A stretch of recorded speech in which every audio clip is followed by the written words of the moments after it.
Now, someone sent me this clip of the singer. Ain't no need to worry. Yo, who sent me this clip?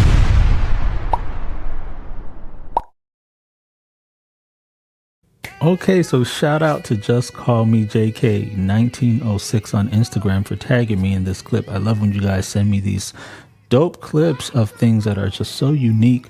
The guy is just singing his head off, and the organist behind him is going to be playing these crazy chords.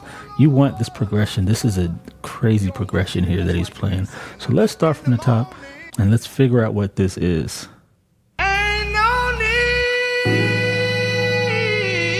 to worry. What the night is gonna bring. It's a good news about our God. It'll be all over. You don't believe it, that's why you ain't saying nothing. In the morning. Oh yeah, Come on, man. He make you feel something, man. Love playing behind really amazing singers. Let's start from the top. It will be all over from in the morning, and it's in the key of E. All right. So let's start from the top and see if we can get these chords from this top here. Ain't no need. So this is kind of like an A minor chord over an A, and then let's see the second chord he does there. So he has that, right? So you have this A flat 9 sus4 here. So, okay, let's see what he does next. What the night is gonna bring. So, then he goes to an F sharp minor. And then he goes to this crazy chord progression. So let's play that with him just so.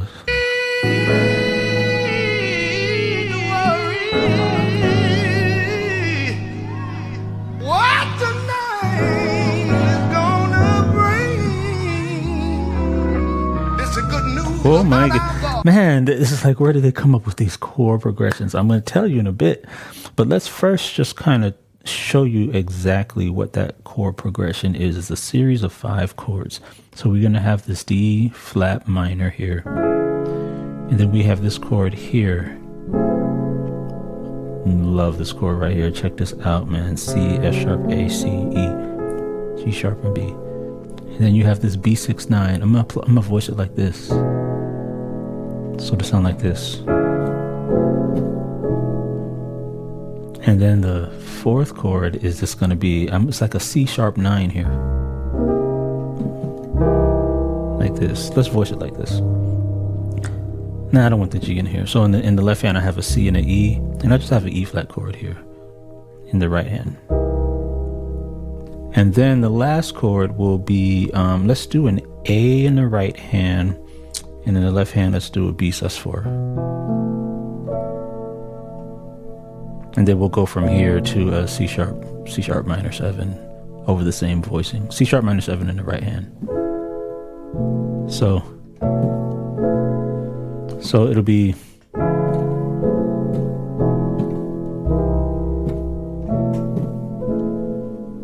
and then it will be all over.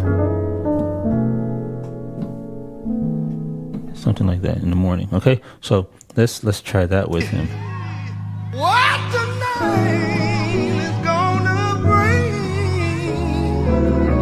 It's a good news about our God. It'll be all over. You don't believe it, that's why you ain't saying that chord there. That chord there. That's like a diminished chord, and it's like that would be the diminished chord, but I'm hearing a D in there. If you hear that, check that out. News about our God. It'll be all over. Hear that? So that chord, see, I hear qualities. I hear the quality of the diminished, but then I hear that in there. So I'm playing the diminished chord. And then you have the D in there. And I'm just playing by ear. I really want to get into why this chord progression sounds so amazing and how you can also develop these kind of chord progressions. And I think this could be best explained using, I don't have a name for this, folks. I've been developing this for a while. but my system of improvisation. Now, you may have seen this chart before on my channel. Actually, it looked like this before. But what I'm trying to do is I'm trying to simplify this so it looks like this now. And the way it works is that these top level chords here. So these chords here on the top level, you could move laterally. So you can move, amongst themselves. But at some point, they're going to move to what I call the setup chord, which is usually a dominant chord, and then you release that sound by going to the black, which is the target chord. So check this out. When we do this progression here, those three chords here, we start with that minor there. The second chord here, we're going to call this, we can even call this a diminished chord, or we can even call it a half diminished chord if we're looking at it as a, right? We can call it a half diminished chord there. Is rearranged differently. So we're moving from the minor to like a half diminished, and then back to the minor again. We're still in the top row here. This is a minor 6/9, but it's on that top row.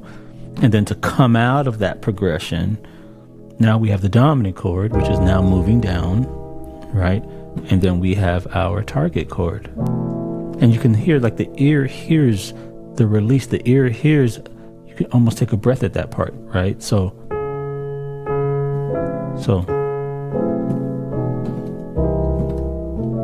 you kind of release, that releases you from the progression. So that's why this would be the target chord there. And so it sounds satisfying because it's following my theory of how I have seen gospel musicians move throughout chords and chord progressions.